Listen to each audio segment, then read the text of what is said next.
La raclette. Ce plat typique du canton du Valais, en Suisse, à base de fromage fondu, de charcuterie et de pommes de terre.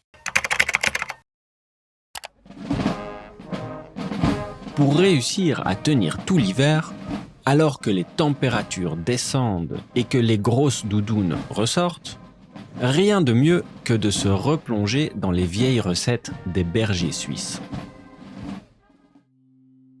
Au Moyen Âge, coincés dans les alpages à 2000 mètres d'altitude, avec rien d'autre que leurs vaches pour leur tenir compagnie, les bergers du Valais, en Suisse, réchauffaient tout ce qu'ils avaient au feu de bois.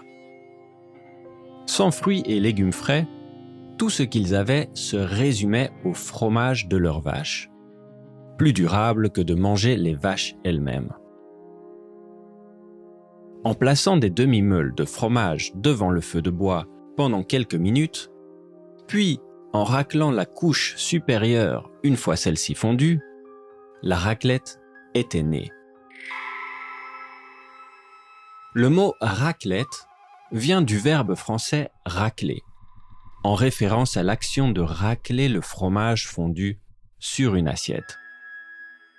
La raclette, aujourd'hui un plat emblématique des Alpes suisses et françaises, est bien plus qu'un simple repas. C'est devenu une expérience culinaire conviviale, réconfortante et délicieuse qui réunit famille et amis autour d'une table. Une tradition qui perdure depuis des siècles.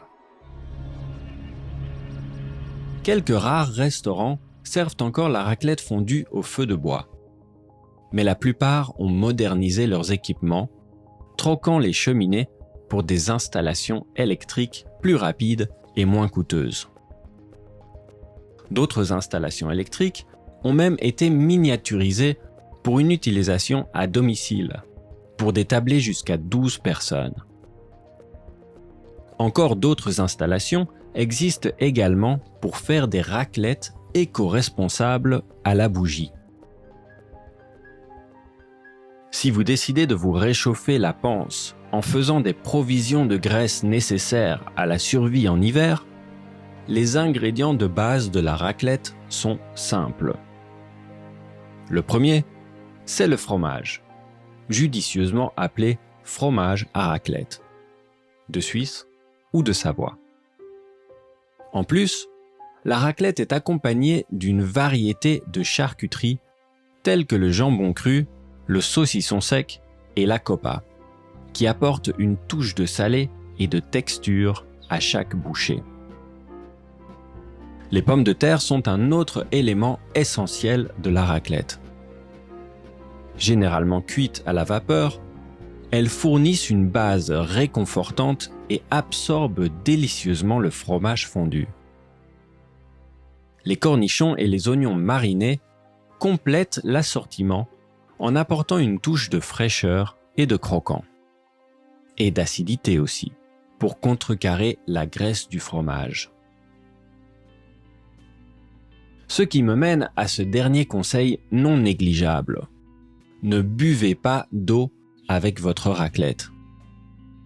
L'eau favorise la coagulation du fromage dans l'estomac, ce qui peut ralentir la digestion et entraîner des maux de ventre.